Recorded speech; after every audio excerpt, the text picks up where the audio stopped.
My name is Myra Ousley. I'm 34 years old, and last Christmas my mother threw me and my 8-year-old daughter out into the snow. Get out, and don't ever come back, my mom snapped, right over the good china. Honestly, Christmas is happier without you two, my sister agreed, like she was passing the gravy. My family watched me stand up with my daughter's mitten in my hand. I didn't argue. I didn't raise my voice. I just said one quiet sentence and opened my purse. 5 minutes later, they were chasing my car down the driveway, coatless in the snow, begging me to undo what I had just done. But here's what none of them knew. What I tore up on that porch was the smallest thing they lost that night. Drop a comment telling me where you're listening from tonight, and be sure to subscribe. Now let me take you back to that dinner, before the snow, before the tearing. Back when I still believed I could buy my way home. At 4:40 on Christmas afternoon, I turned onto Route 9 toward Harlan Springs. 40 minutes of gray fields. Ellie sat in the back with the shoebox on her lap, guarding it like treasure. Inside were gifts she'd made herself, a string of paper stars she'd folded for weeks, and a picture frame she'd painted for her grandmother, gold around the edges, her fingerprints still visible in the paint. In my purse were 2 red envelopes. I'd checked they were there 4 times before we left Millbrook, the way you check a passport. My parents' house looked the way it always looks in December, like a photograph of a family. Plastic flowers in the window boxes, because real ones die, and dying looks bad. The tablecloth ironed into knife pleats. The good china out, the china nobody is ever actually allowed to enjoy. Hospice teaches you what people cling to at the end, and I can tell you it's never the china. My mother, Carol, hugged Ellie at the door and gave me the nod she's given me for 6 years. The nod you give a delivery driver. Our seats were where they always were, at the fold-out end of the table by the kitchen door, half in the draft. My sister Brooke arrived 40 minutes late with her husband Kevin, and nobody said a word about it. I'd arrived 2 minutes early, and Mom had looked at her watch like I'd tracked mud inside. I smoothed Ellie's hair and told myself tonight would be different. I had a little speech rehearsed for dessert, 12 years of hoping folded into 2 envelopes. I never got to give it. It came apart over the ham, and it started with my daughter being proud of me. Ellie had been saving up a story from school, bouncing with it, and between bites she finally let it out. We had to talk about our hero in class, she announced to the table. I picked Mom, because she works 2 jobs so we can help Grandma with her house. The room went still in a way I felt on my skin. Forks stopped. Kevin looked up from his wine. My mother's face didn't turn red. It turned white, which on Carol Ousley is far worse. Ellie had heard more through my phone calls than I'd ever meant her to, and she had just said the unsayable out loud, in front of the good china and a son-in-law, that the daughter this family hides is the one holding it up. That's enough, Mom said, too fast. Brooke laughed, a thin, nervous sound. What a little imagination. Ellie's face fell, and she looked at me to check if she'd done something wrong, and that look is the thing I still can't forgive. Then my mother stood, straightened the hem of her blouse, and aimed her voice at me like a hose. Get out, and don't ever come back. Brooke leaned back in her chair. Honestly, Christmas is happier without you two. My father, Ray, looked down at his plate like it required supervision. I stood up. I put on Ellie's coat, one arm, then the other. I took the 2 red envelopes out of my purse, and I walked to the open front door, and I turned around so the whole table could see me. Then you won't mind me doing this, I said. Snow was falling through the porch light behind me. I reached into the first envelope. But that porch was 6 years in the making, so come back with me. I was 28 when my marriage ended. My ex-husband, Dane, left for a co-worker in Columbus when Ellie was 2, and he left the way men like him leave, quietly, completely, with the car and the last word. In Harlan Springs, the story that got told wasn't about him. The story was that Myra couldn't keep her husband. I drove to my parents' house that week with a toddler on my hip and divorce papers in my bag, and my mother met me in the kitchen. She didn't ask if I was okay. She didn't ask what he'd done. She dried her hands on a dish towel and said, "What will people think?" That was the whole conversation. That was the eulogy for my marriage. After that, things got small in ways you'd need a magnifying glass to prove. The family photo that Christmas was taken while I was in the bathroom. At church potlucks, my mother introduced us as our daughter Brooke. And that's Myra. No title for me, no explanation. I was a fact she'd learned to live around, like a water stain on a good ceiling. I want to be fair. Nobody screamed at me. Screaming would have been visible, and visibility was the one sin my mother recognized. I was simply moved, seat by seat, year by year, toward the kitchen door. But there was one phone that always rang for me, one kind of call where my name came first and my title came back. Those calls started 3 months after my divorce was final, and every single one of them was about money. The first call was about Dad's back. He'd slipped a disc lifting an engine block, and the bill was $1,800 more than they had. I was a new nurse with a toddler and a studio apartment, and I paid it in 2 days. I felt useful. Remember that word. Then it was the property taxes, one hard April. Then half a roof after the hailstorm. Then quiet little advances for my sister's boutique, always routed through Mom, always in cash or checks made out to Dad. Always with the same instruction, delivered like a kindness. Don't mention it to anyone, sweetheart. You know how your sister is. Over 6 years it came to about $19,000, in pieces small enough that no single one looked like what it was. Here's the arithmetic nobody at that table ever did out loud. The money was welcome in the daylight-avoiding way that shame is welcome, and I was welcome the same way. At Thanksgiving, I still sat at the fold-out end. My checks sat wherever they wanted. I knew the pattern had a shape. I'd known since I was 22, the year I came home from nursing school for the church harvest supper, and tried to take the empty chair next to my mother. She put her hand on the back of it without even turning her head. "A seat at this table is earned," she said. I thought she meant chores. I thought she meant casseroles and thank you notes and showing up early. It took me 12 more years to learn what the currency actually was, and that for people like me, the rate only ever goes up. Now, I know what you're thinking, because I thought it too, usually at 2 in the morning. Why keep going back? Let me be clear. I saw it. I'm a hospice nurse. Reading decline is my job. I moved us 40 minutes away to Millbrook on purpose. I capped visits at once a month. I told Brooke no, out loud, twice, when she tried to borrow from me directly. Which is exactly why the borrowing learned to go around me, through my mother, wearing my father's name. I did the things a sensible woman does. And then I ran into the 2 walls, no spreadsheet fixes.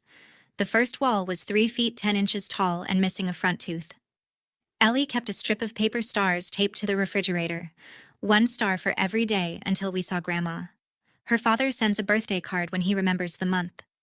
My parents were the only other family she had, and an 8-year-old doesn't understand boundaries. She understands whether Grandma's porch light is on. The second wall was my father's heart. 2 years ago they put a stent in him, and since then I can hear his rhythm and his breathing on the phone, the way you'd hear a knock in an engine. He never asks for anything for himself. What he does instead is mail me little boxes of screws, sorted by size, labeled in pencil.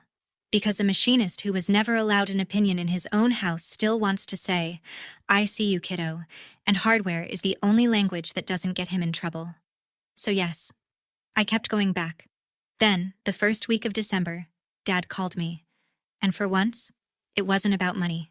That scared me more than any bill ever had. His voice had a wobble in it I'd only ever heard in hospital hallways. He talked in circles, the weather, the truck, and then, too casually, the bank being difficult. When I asked which bank and difficult how, he laughed it off. Then Mom's car crunched into the driveway on his end of the line, and he said, "Gotta go, sweetheart," and was gone. I sat at my kitchen table and did what I do at work. I charted the symptoms, the property taxes I'd covered. The question he'd asked me in October about interest rates, hypothetically, for a friend. The way Mom had stopped hosting her circle group at the house.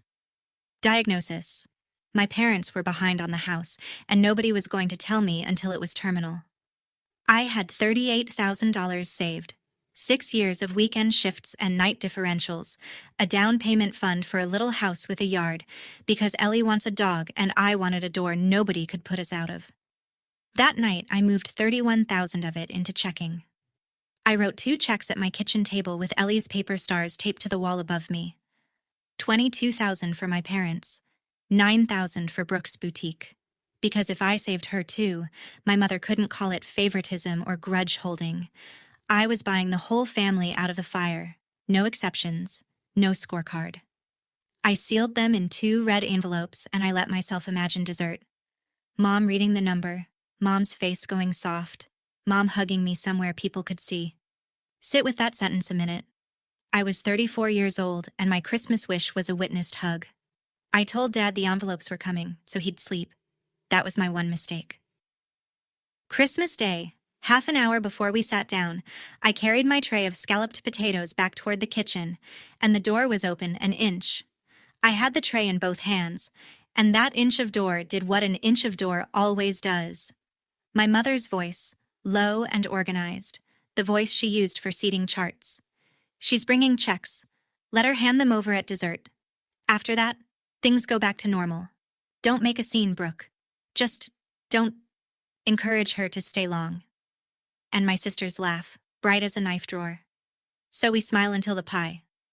Got it. I stood in the hallway holding $40 of potatoes, hearing my Christmas itemized.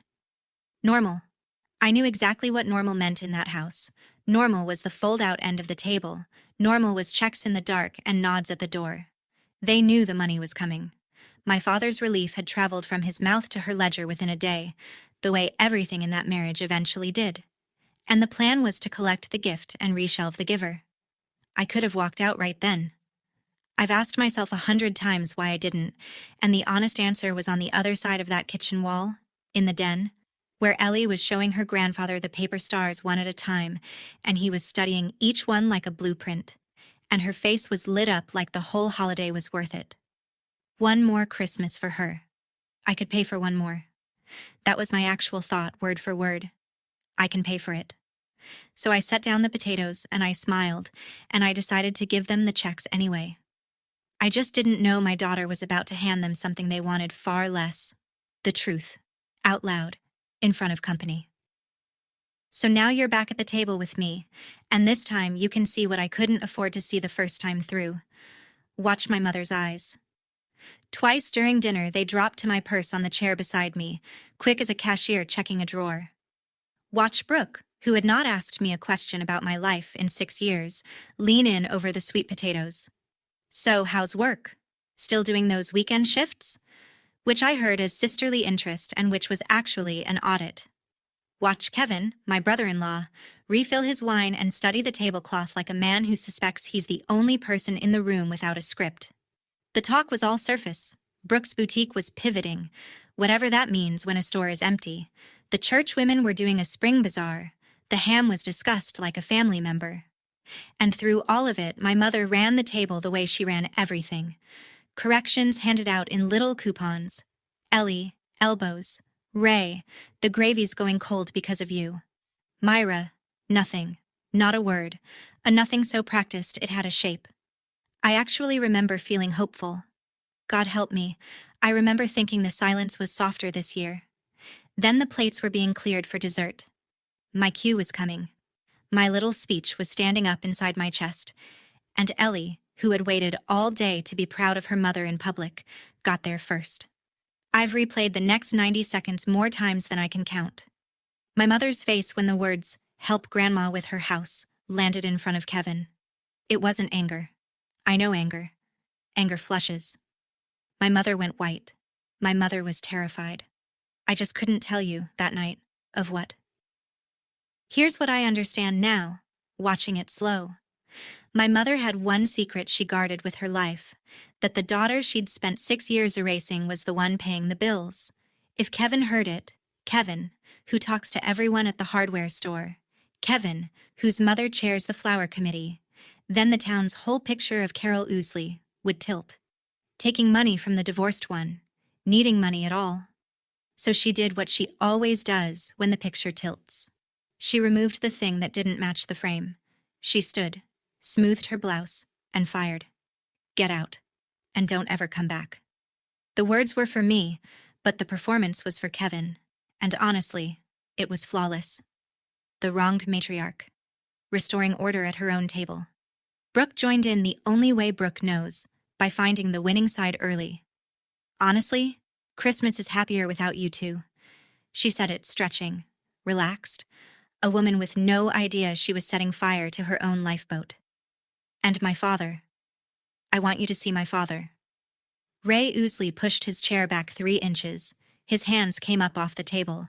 For one breath, I thought the man was going to stand. Then my mother turned her head, just her head, the way a lighthouse turns, and he sat back down and studied his plate. And something in my chest filed that away in a drawer marked "Done Waiting."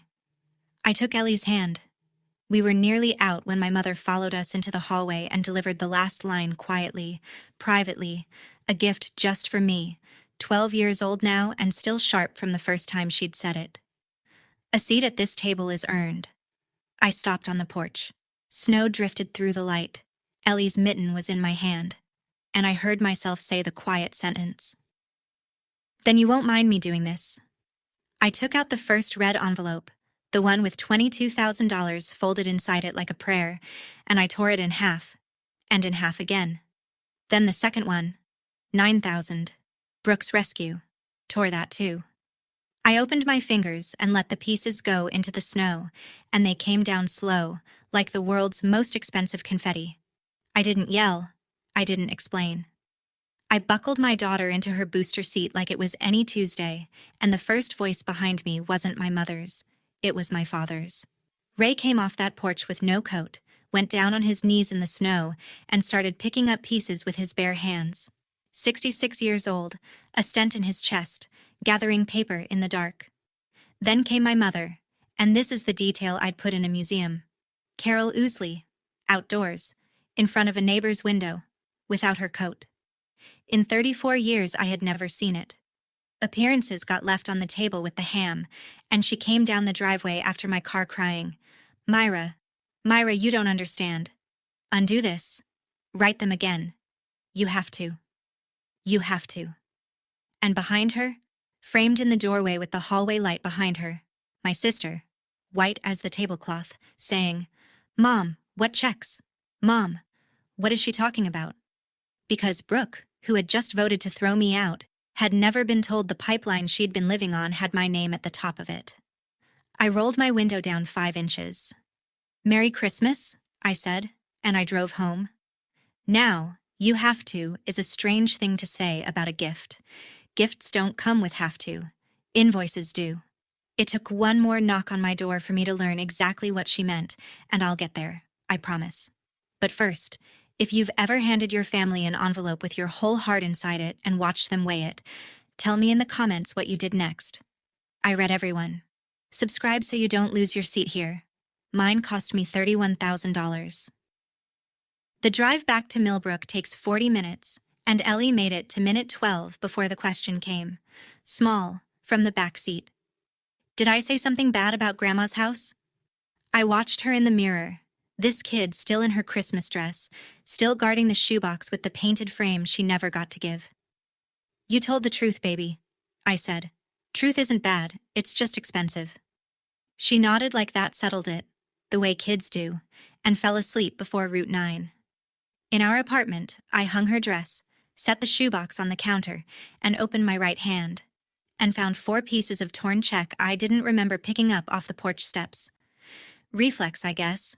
11 years of nursing. You keep what falls.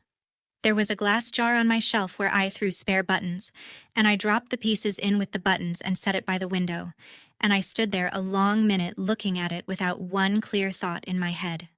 The next morning, December 26th, I worked my shift. Hospice doesn't take holidays off. Neither do I. My last visit of the day was Dot Pruitt, 71, sharp as a tack and dying on schedule, who took one look at my face and skipped the pleasantries. Family? She said. Family, I said.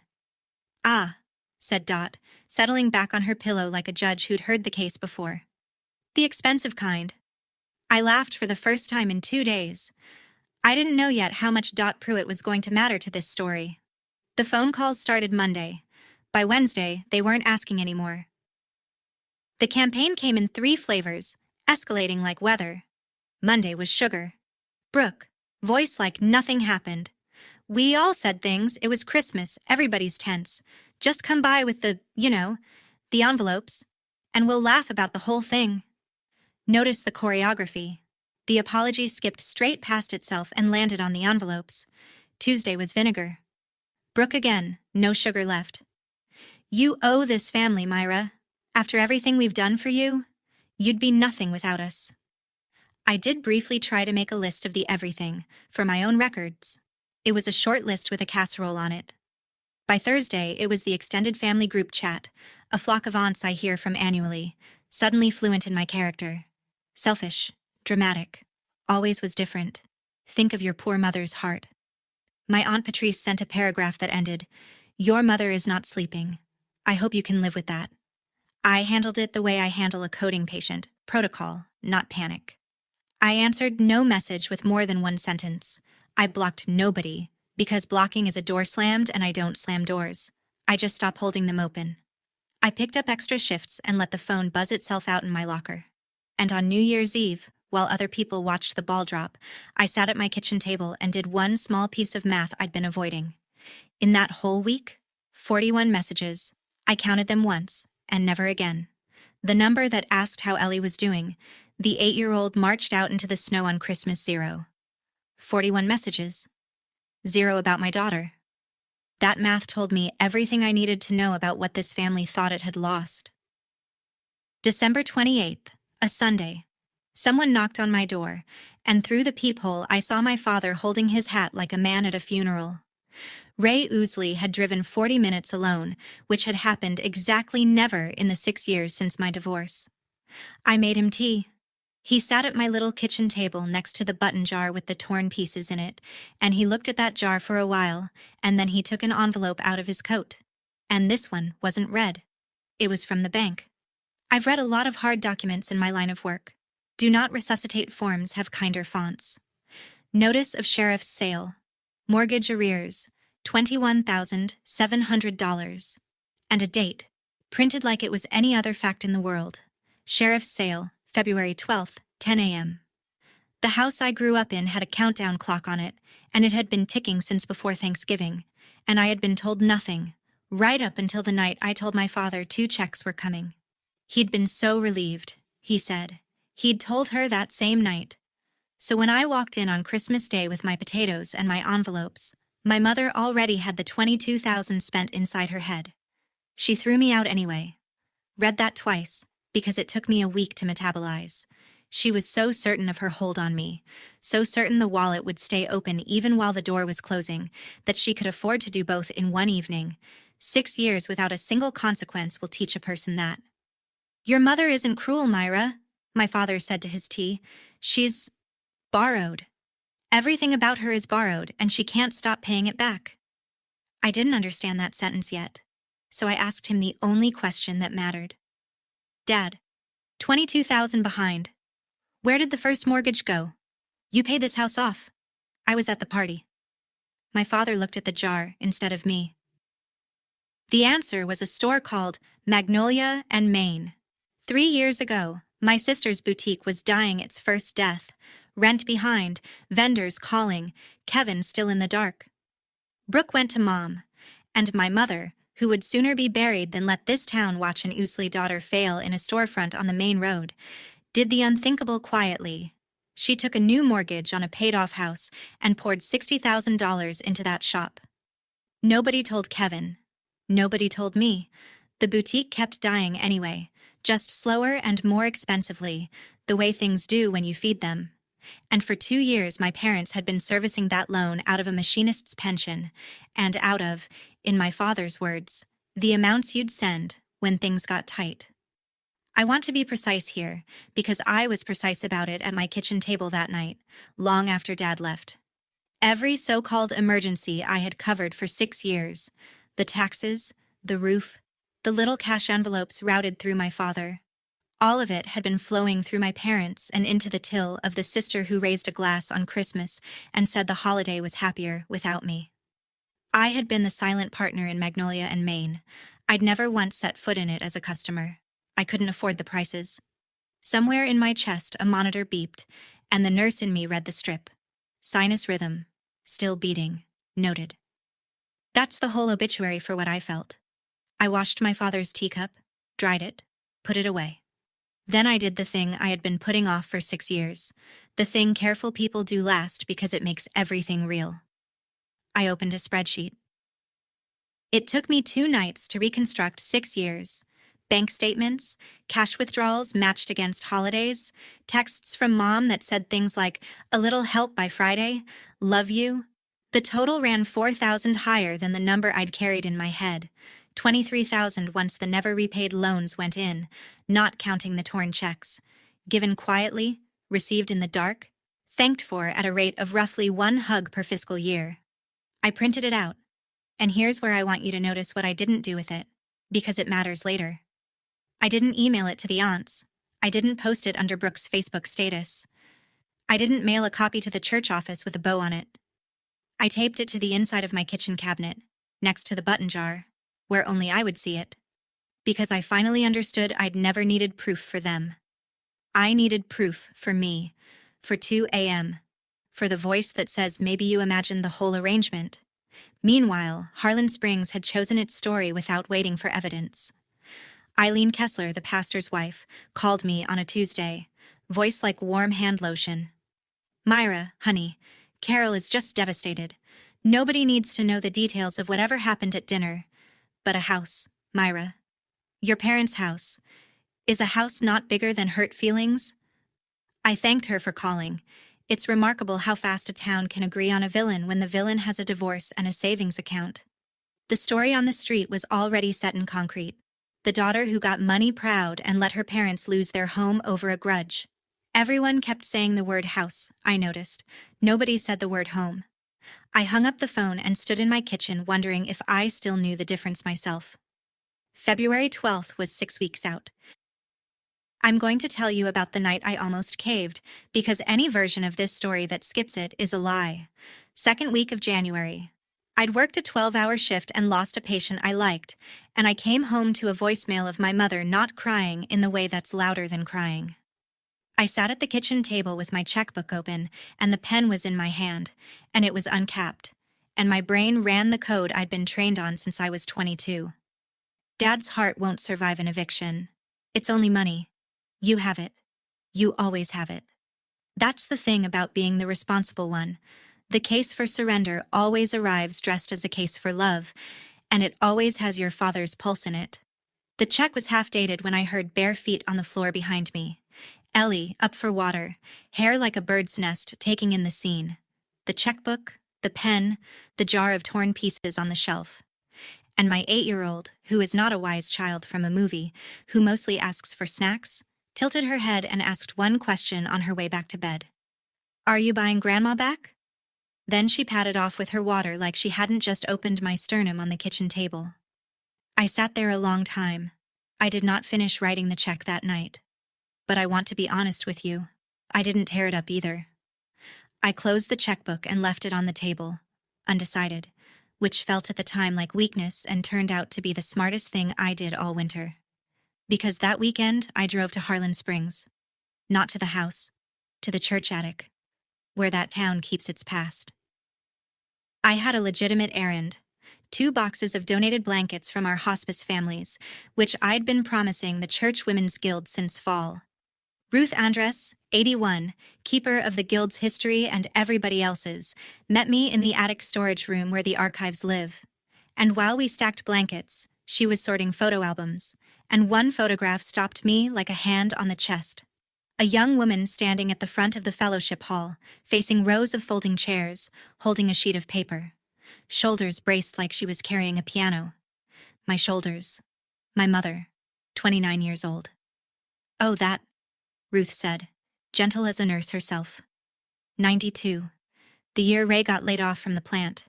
Back then, if a family wanted help from the benevolence fund, the treasurer had them stand up at guild meeting and present their circumstances. For transparency, they called it. And the treasurer that year. Ruth paused, and I already knew. Was your grandmother. Made her own daughter stand up in front of 40 women and read out what they owed and why. Carol did it too. Read the whole page, chin up, got the help, walked out. And I'll tell you what, honey, I have known your mother 60 years, and I have never once heard her ask for anything again. I stood in that attic holding a photograph of the exact moment my mother was built. The rules that crushed her, she memorized. Then she taught them. I put the photo back in the album like you'd put a baby down. It didn't excuse 1 hour of my childhood, and understanding a machine is not the same as forgiving it. But as I left, Ruth said one more thing, quietly, into the blankets. Your sister was here Tuesday, crying in the parking lot. The store's gone, honey. Everything's gone. 4 days later, my sister stood in my apartment for the first time in her life, 38 years, and Brooke had never once seen where I live. She came in wearing full makeup and holding a handbag from her own shop. The last display piece I found out later, the one she couldn't bring herself to sell. And she started at sarcasm and fell the whole way down in a single speech. Well, cozy. You know, none of this had to happen if you hadn't pulled your little paper confetti stunt on the porch. Like some kind of...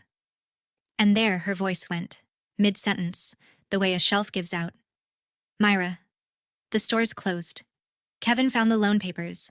He's talking to a lawyer about what else I signed. Mom's losing the house. I have nothing. Mom has nothing. Fix it. There it was, the family liturgy, the old call to worship. Fix it. I looked at my sister. Genuinely looked at her. Maybe for the first time since we were kids measuring ourselves on the kitchen doorframe. She wasn't a monster. She was a woman who'd been promoted at birth and never told the job was funded. I got her a glass of water. I said the only true thing I had. Fixing is my day job, Brooke. I do it for strangers, for a salary, with gloves on. This family kept asking me to do it for free, barehanded, forever. She stared at me like I'd spoken Portuguese. Then she left, and here's the detail that told me everything. Brooke Hastings left without slamming the door. Quietly, like a guest. That's how I knew it was really over. 2 days later, my mother came, and she brought paperwork. My mother sat at my kitchen table the way royalty sits in exile, spine straight, coat on, a silk flower pinned to the lapel like a medal from a war only she remembered. She set a folder in front of me, squared its corners, and opened it facing my direction, a loan officer's courtesy. Inside was a quitclaim deed, drawn up by the same lawyer who did their wills. Her proposal, delivered in the voice she uses for church budgets. I pay the arrears, $21,700. And in exchange, my name goes on the deed to the house. Co-owner. With rights of survivorship, she added, the way you'd mention a gift receipt. You'd be an owner, Myra. Family, in writing. Isn't that what you always wanted? I want you to sit with the engineering of that sentence because I had to. My mother is not stupid. She had diagnosed me perfectly. Better than any therapist, better than I had. She knew the product I'd been trying to buy for 12 years, and now, in inventory clearance desperation, she was finally offering it. Belonging, notarized. The horrifying part wasn't the offer.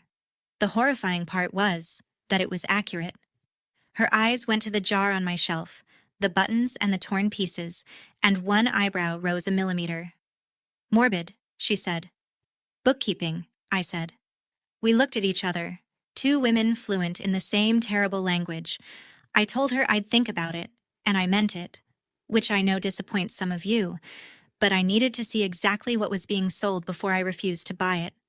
After she left, I noticed something at the bottom of the last page that kept me up past midnight. She'd already signed her half.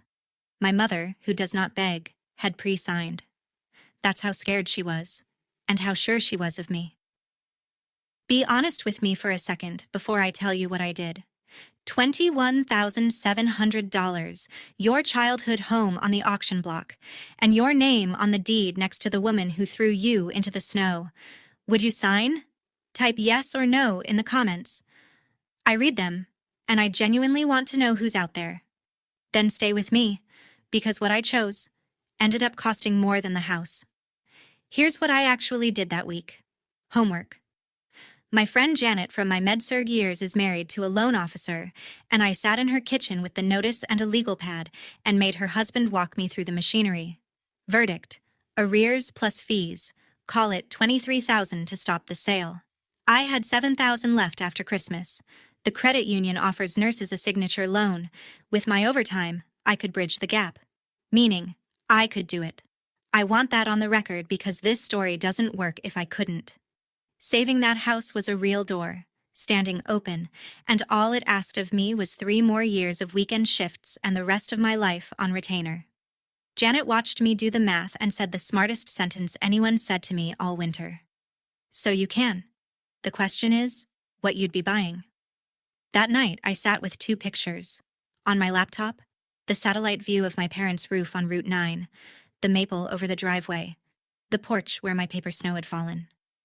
Down the hall, my daughter's bedroom door, covered in paper stars, in an apartment I could afford, in a town where nobody moves my chair toward the kitchen. 2 roofs. I could keep exactly one of them safe. Before I decided anything, I owed one person a visit. Dot Pruitt was dying faster that week, the way January takes people, and Dot, it turned out, had a house story of her own. Dot's room at the facility faced the parking lot, and she liked it that way. People watching is the last sport I'm eligible for. I was checking her lines when she brought it up herself. The dying usually know what you need before you do. You've got a decision face on, she said. So I gave her the shape of it, no names. She listened with her eyes closed, and I thought she'd drifted off, and then she started talking at the ceiling. When my Walt died, my boy asked me to sell the old house and come live near the grandkids, and I stood in that kitchen and told him I would never sell your grandfather's porch, like the porch was Walt. It's not, by the way. It's lumber. She turned her head to me, and her eyes were the clearest I ever saw them. I kept the house, Myra, lost the boy. 11 Christmases of cards I didn't answer, because answering felt like admitting something. Now a stranger in scrubs holds my hand at night. A pause, and then the dry little smile that was pure Dot. You're a lovely stranger, but you see my point.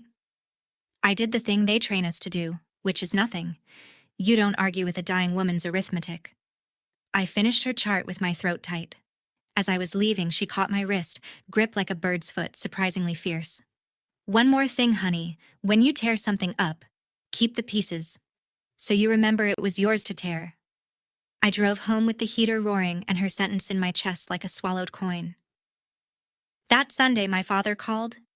Your mother's at second service. Come see the house once, kiddo. Just once, while it's still ours. I left Ellie at my neighbor's with pancakes on the table and drove to Harlan Springs alone. The house smelled the way it has smelled my whole life, lemon polish over old wood, a smell I would know blindfolded in a warehouse of houses. I walked it slow, like a last round on a quiet ward. In the kitchen doorframe, under 40 years of paint touch-ups, you can still find the pencil marks where we were measured every birthday. Brooks in dark, confident graphite, labeled with dates and exclamation points. Mine faint and skinny, because somehow it was always the stub pencil when it was my turn. I stood there with my finger on a mark from 1999 and thought, even the wall kept the ledger. Upstairs, my old bedroom didn't exist anymore.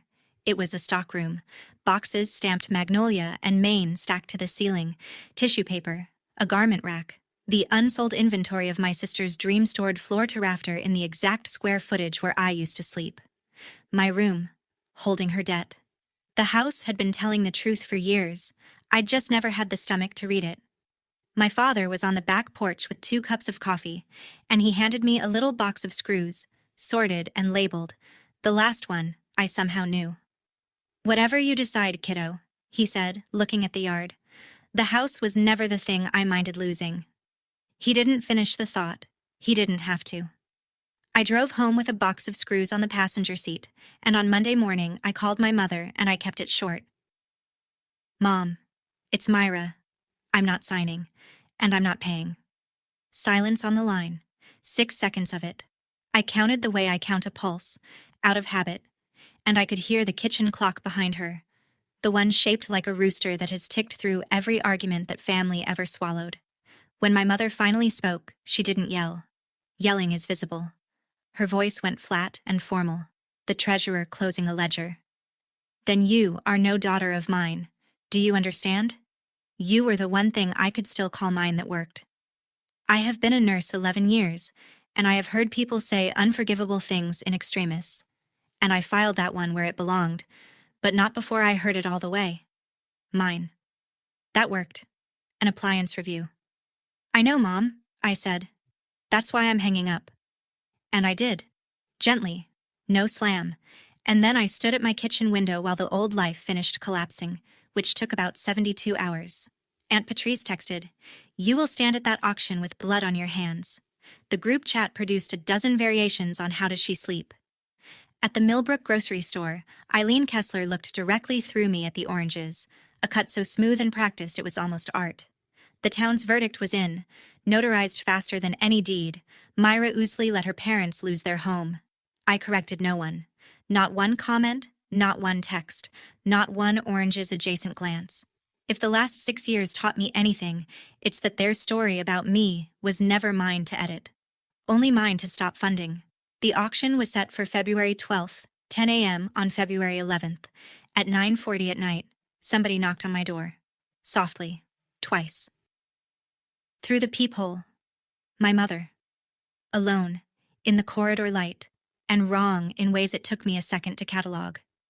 No silk flower on the lapel. Her hair flat and damp from the sleet. No umbrella in sight. No folder. No envelope. No props at all. And Carol Ousley does not travel without props. She looked for the first time in my whole life, exactly 63 years old. "May I come in?" she said. I want you to understand what that sentence cost in her currency. My mother has entered every room of my life like a health inspector, and here she was on my doormat, asking. Ellie was asleep down the hall. I stepped back and let her in, and we sat where everybody in this story eventually sits, at my little kitchen table under the too bright light, with the button jar between us like a third party to the negotiation. She looked at the jar a long time. Torn blue check paper, tangled up with 40 years of spare buttons. Her face did something complicated that I decided not to help her with. The radiator ticked. Sleet feathered the window. Neither of us spoke. Two women who had spent a combined 97 years being the one who doesn't go first. Then my mother reached into her coat, and I braced for the deed, the folder, some fresh instrument with a signature line. But what she laid on my table, face down, with the care you'd use for a sleeping child or a live wire, was a photograph. She turned it over. The fellowship hall, 1992, the folding chairs, the young woman with the sheet of paper and my shoulders. She'd taken it from the Guild album. Ruth must have told her I'd seen it. Of course Ruth told her. That attic has better distribution than the newspaper. My mother pressed the photograph flat with 2 fingers, and when she spoke, her voice had none of its usual furniture in it. You saw this, so you know I don't beg. A breath. I'm begging now. And then my mother told me the truth. The only time in my life I have heard her do it without a witness to perform for. She wasn't afraid of losing the house, she said. Houses are lumber. She actually said that. Dot's word. Lumber, and I nearly laughed at the universe. She was afraid of tomorrow, 10 a.m., the county website, the church bulletin board of human mouths. She was afraid of standing in front of this town holding a piece of paper that says what we owe and why. If that house sells at auction, I become her again, she said, one finger on the photograph, on her own young face.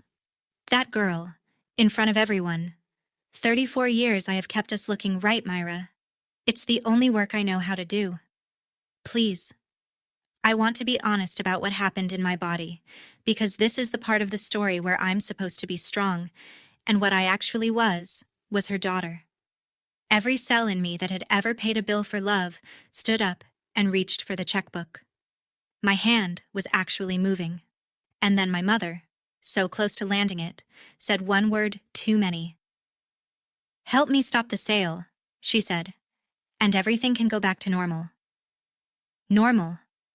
The word went through the kitchen like a dropped glass. Because I knew that country, I had a passport full of stamps from Normal. Normal was the fold-out table by the kitchen door. Normal was checks in the dark and the delivery driver not at the door. Normal was my daughter learning, one Christmas at a time, what her mother's love was priced at. My hand stopped moving toward the checkbook, and the strangest calm came over me.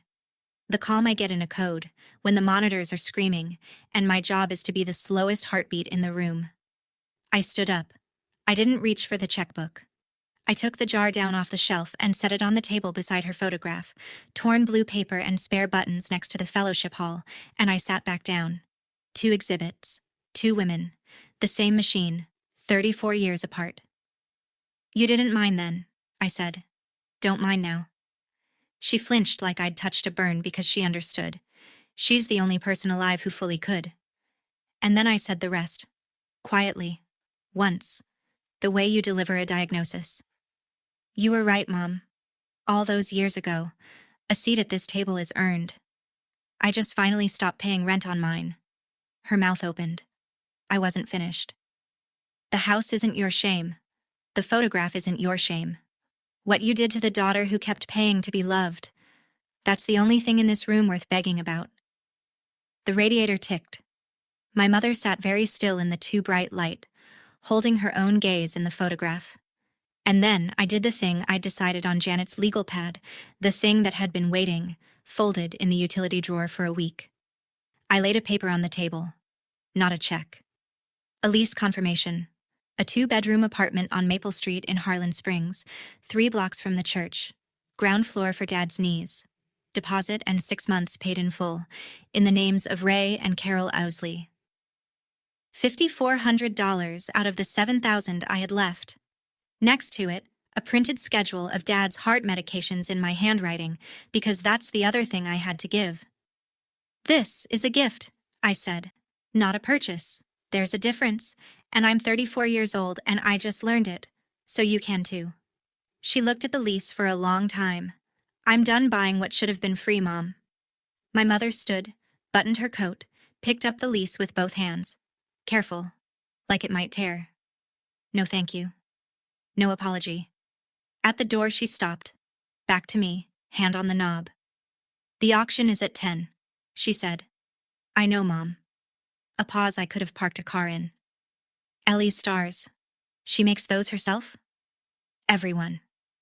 The door clicked shut, and the sound it made was small and final and, I swear to you, almost gentle. At 10:04 the next morning, the house I grew up in sold at the county sheriff's sale to a dairy farmer from 2 counties over for $148,000.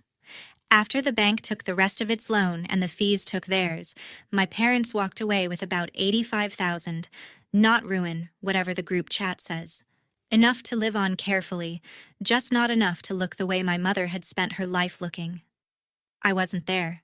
I was at work, holding Dot Pruitt's hand, because Dot had decided it was her day too, and Dot's timing was always theatrical. She died at noon, easy, mid-morning light, her hand in the hand of her lovely stranger. It was the worst day of my life, and it was also, and I'm done apologizing for this, the first one that was fully mine. The town processed the sale the way I knew it would. Brooke posted a long paragraph on the Harlan Springs community page. Some people let their parents lose their home over a grudge. Remember that when she smiles at you.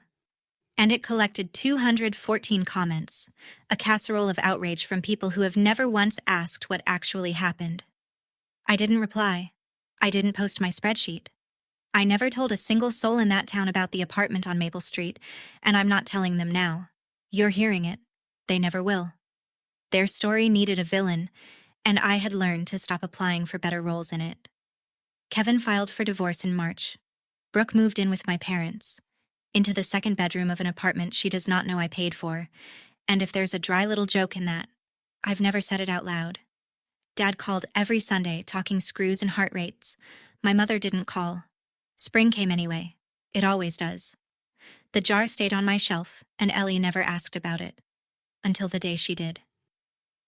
An April Saturday, pancake morning, and Ellie dragged the step stool to the shelf and brought the jar down with both hands, serious as an archivist. Is this the money you ripped at Grandma's? No preamble. 8-year-olds don't do preamble. It is, I said. She turned the jar, watching the blue pieces slide through the buttons. Why'd you keep it? And I heard Dot in my chest, clear as a bell over the griddle. Keep the pieces, so you remember it was yours to tear. I gave my daughter the 8-year-old translation, which turned out to be the truest version I know. So I remember the money was mine, I said. And so were the hands. Ellie considered that with syrup on her chin. Then she delivered the kind of engineering proposal you can only get from a child. We should make it into something. It's just sat in a jar.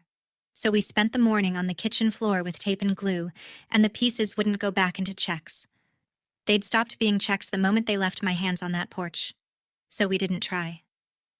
Ellie folded them her way, crease by crease, tongue between her teeth, and what came off the kitchen floor an hour later was one paper star, blue and white, a little crooked, $31,000 worth of star, and we hung it in the kitchen window next to the ones she'd made at Christmas, where it caught the 4 o'clock light. She stood back and judged her work. "Grandma would like this one," she said. "Kids aim without knowing they're aiming." "Maybe one day she'll see it," I said, and left the window unlocked on that possibility, so to speak.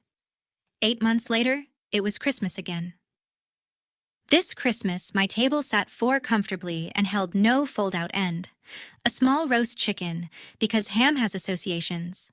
Paper stars filled the whole window by then, the $31,000 one in the center where Ellie insisted it belonged. Janet came by with her husband and a pie. My neighbor sent cookies over with her son. At 5 o'clock, someone knocked, and through the peephole stood my father in his good coat, holding a plate of cookies with visibly burnt edges, and I want that detail preserved forever. Ray Owsley, 67 now, had baked. Alone, he made a point of mentioning, twice, "Your mother didn't help, and I didn't ask." He stayed an hour. He admired every star individually, like blueprints.